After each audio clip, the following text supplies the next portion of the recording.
अस्सलाम वालेकुम and good evening. मैं हूं मेहर बुखारी। क्या साबिक वजीर आजम इमरान खान पे दिफा 124A के तहत बगावत का मुकदमा दर्ज होना चाहिए? ये हुकूमत वक्त आज फैसला करेगी। ताज़ा तरीन खबरें आई, इमरान खान के लॉन्ग मार्च के हवाले से रिपोर्ट का जायजा लिया जाएगा और जो 5 रुकनी कमेटी है वो भी अपनी सिफारिशात सामने रखेगी। CRP की दिफा 124A बगावत और वफाक के खिलाफ उकसाना, नफरत फैलाना और कानून के मुताबिक CRP की दिफा 124 के तहत उम्र कैद की सजा भी हो सकती है। लेकिन इसके साथ साथ जहां मुल्क के अंदर judicial intervention versus judicial restrain का एक डिबेट छिड़ी हुई है, वहीं हम देख रहे हैं राइट टू प्रोटेस्ट किस हद तक मुमकिन होना चाहिए, ये भी अदालतों में केस गया हुआ है। इमरान खान साहब भी आज अनाउंस कर चुके हैं कि वो अपना अगला सियासी कदम लाहे अमल जो है उसका अनाउंस जल्द करेंगे, देर से करेंगे। लेकिन एज ऑफ राइट नाउ एक और बहुत बड़ा स्टॉर्म इन अ टी कप कह लीजिए, या वाकई एक स्टॉर्म जो है वो दारुल हुकूमत और पूरे मुल्क के ऊपर छा गया है। वो इमरान खान साहब के इंटरव्यू का लेटेस्ट बयान है, जिधर उन्होंने ये बात कही है कि मुल्क टुकड़े टुकड़े हो सकता है और किस तरह फौज मुतासिर हो सकती है और डायरेक्टली और सबसे पहले होगी, और किस तरह हमारे न्यूक्लियर असासे जो हैं वो भी अंडर थ्रेट हैं। इसको ना सिर्फ बहुत संजीदगी से लिया गया है मुल्क में, बल्कि पार्लियामान में इसके ऊपर डिबेट्स और डिस्कशन हुई है, और इस हद तक कि ना सिर्फ पीपल्स पार्टी ने मुल्क गिर रैलियां निकालने की कॉल दे दी है, बल्कि मुस्लिम लीग नून इमरान खान साहब के खिलाफ बगावत और ट्रीजन का मुकदमा जो है वो मजीद इनिशिएट करना चाहती है। क्या इमरान खान साहब के इस बयान के ऊपर वो माफी मांगेंगे, उसकी मजीद वजाहत करेंगे? क्योंकि बहरहाल पब्लिक डोमेन में ऐसा बयान जो है इसकी हौसला अफजाई तो किसी भी तरीके से नहीं की जा सकती। ईदर विच वे इसको जस्टिफाई करना मुश्किल दिखाई दे रहा है। मगर if there is a context to this, हम आज वो ढूंढने की कोशिश करेंगे। हमारे साथ उनके सीनियर तरीन रहनुमा और उनके दोस्त और साबिक वफाकी वजीर खजाना और प्लानिंग मौजूद हैं, असद उमर साहब। असद साहब, बहुत बहुत शुक्रिया साथ देने का। पहले तो फरमा दीजिएगा कि इसका कोई कॉन्टेक्स्ट है इस बयान का which you would like to put forth? देखिए, वो बिल्कुल एक सिंपल बात कर रहे थे, जो बात कोई नई नहीं है। आपको पता है कि मोदी गवर्नमेंट की स्ट्रैटेजी जो है पाकिस्तान के बारे में, अनाउंस स्ट्रैटेजी, अजीत डोवाल का स्टेटमेंट पुराना आपको पता है। हमने पाकिस्तान के अंदर जो तफरीक है उसको बढ़ाना है, सेक्टेरियन और एथनिक फॉल्ट लाइंस को एक्सप्लॉइट करना है और पाकिस्तान को अंदर से कमज़ोर करके ब्रेक करने की कोशिश करनी है। ये बात कि पाकिस्तान के न्यूक्लियर असासे जो हैं वो खटकते हैं पाकिस्तान के दुश्मनों को, और एक कोशिश की जाती है कि पाकिस्तान की न्यूक्लियर कैपेसिटी को ख़त्म किया जा सके। मेरे ख्याल में तो 30 साल से नॉन स्टॉप इसके ऊपर बयान आ रहे हैं। सो वो प्रेडिक्शन नहीं कर रहे थे, वो सिर्फ ये कह रहे थे कि ये जो है दुश्मन की ख्वाहिशात हैं, और हम अगर अंदर का हाउस एंड ऑर्डर हमारा नहीं होगा, अगर हमारे अंदर के जो है वो तफरकात बढ़ेंगे, तो उससे इस किस्म के फायदा उठाने की दुश्मन कोशिश करेगा। मेरे ख्याल में इसमें कोई नई बात नहीं थी, और ऐसी बातें जो है वो बहुत अरसे से की जा रही हैं।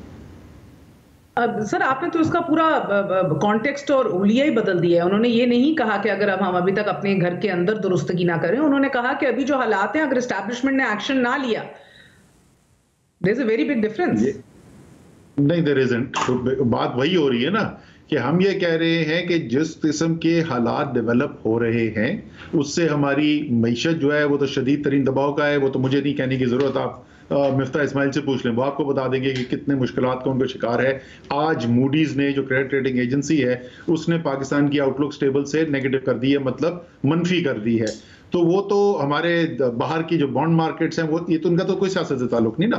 ये सारी दुनिया की प्रोफेशनल एजेंसीज ये कह रही हैं कि पाकिस्तान की मईशत जो है वो तेजी से तनज़्ज़ुली की तरफ जा रही है। उसके कॉन्सिक्वेंसेस क्या हो सकते हैं, प्रेशर क्या डाला जा सकता है, और उसके ऊपर क्या किस किस्म के कॉन्सिक्वेंसेस हो सकते हैं, इसकी बात की जा रही है कि हमें इससे रोकना है पाकिस्तान को। इसमें क्या, क्योंकि पाकिस्तान में कोई ऐसा है जो चाहता है कि पाकिस्तान उसी रास्ते पर ट्रेवल करे? क्या रोकने की उसको कोशिश नहीं करनी चाहिए? और रोकने से मुराद आपकी है कि फौरी इलेक्शंस कॉल किए जाएं? देखिए, इस वक्त पाकिस्तान के अंदर जो सारी जो चल रही है डिबेट, इस वक्त जो मुल्क के अंदर जो सूरत हाल है, अगर कोई फौरी इलेक्शन के अलावा कोई किसी के पास बेहतर हल है तो वो पेश करे। उसका हल ये तो नहीं है कि अच्छा ठीक है, हम फिर पूरी हुकूमती मशीनरी और ताकत का इस्तेमाल करेंगे और 2/3 पाकिस्तान जो कहता है कि इस वक्त इलेक्शन करा देने चाहिए, बशमूल निस्फ के करीब मुस्लिम लीग नून का जो वोटर है, और मुस्लिम लीग नून के लीडर से आपकी भी बात होती होगी ऑफ कैमरा, आपको पता है कि वो भी क्या चाहते हैं। तो इस बात को के ऊपर तो तकरीबन इत्तेफाक है पाकिस्तान के अंदर कि हल पाकिस्तान का ये है। इस बात पे शायद इत्तेफाक ना हो कि वजीर आजम किसको होना चाहिए उस इलेक्शन के बाद, लेकिन इस बात तकरीबन इत्तेफाक है पाकिस्तान में कि इस रास्ते से निकलने का बेहतरीन तरीका जो है वो एक फ्रेश इलेक्शन है। सर, ये इलेक्शंस कॉल करना और इस पूरी सिचुएशन से बेल आउट करना पाकिस्तान को सिर्फ और सिर्फ, अब आप कह रहे हैं और आपकी जमात कह रही है कि सिर्फ फौज कर सकती है।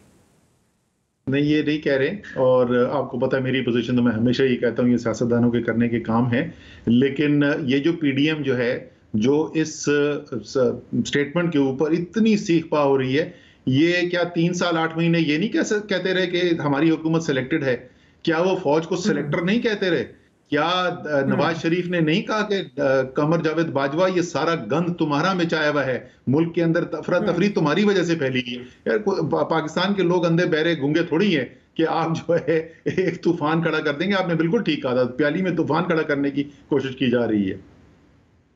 तो फिर आप उनके बयानिए को दुरुस्त समझ रहे हैं कि आप भी उन्हीं के लाए हुए थे और आज भी उन्होंने ही बेल आउट करना है सिचुएशन को? और आपको इससे बढ़ के सर, आपको लगता है कि पब्लिक डोमेन में मुल्क के 3 टुकड़े होने, हमारा न्यूक्लियर असासा और फौज का बेड़ा गर्क हो जाना, ये पब्लिक डोमेन में ऐसे बयान देने चाहिए? ऐसे ऐसे बहुत बयान आ चुके हैं। मैं जैसे कहा कि ये खौफ पाकिस्तान को और पाकिस्तान के चाहने वालों को बहुत अरसे से है। जब से हमारी न्यूक्लियर कैपेसिटी बनी है, अक्सर इस बात का जिक्र किया गया है कि दुनिया चाहती है, आलमी ताकतें नहीं चाहते कि पाकिस्तान एक मुसलमान मुल्क एक एटमी ताकत हो।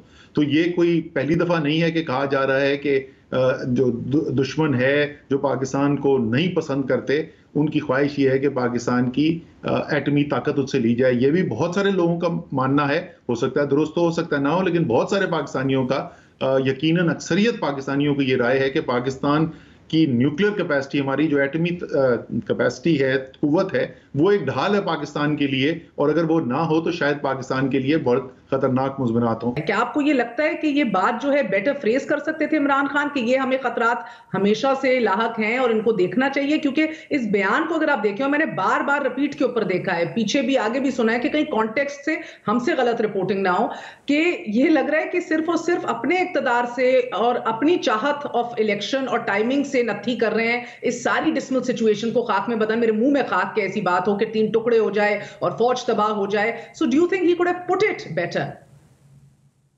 देखिए, उनका मैंने भी वो बयान पढ़ा था, सुना था, आपने भी सुना है, आप उससे मुख्तलिफ तरीके से रीड कर रही हैं, मैं उसको मुख्तलिफ तरीके से रीड कर रहा हूँ। लेकिन एक चीज़ तो बिल्कुल वाजे है कि इस पूरी तहरीक के अंदर कहीं पे भी ये मुतालबा नहीं है कि इमरान खान को वज़ीर आज़म बना दें, कहीं पे भी ये मुतालबा नहीं है कि तहरीक इंसाफ को हुकूमत दे दी जाए।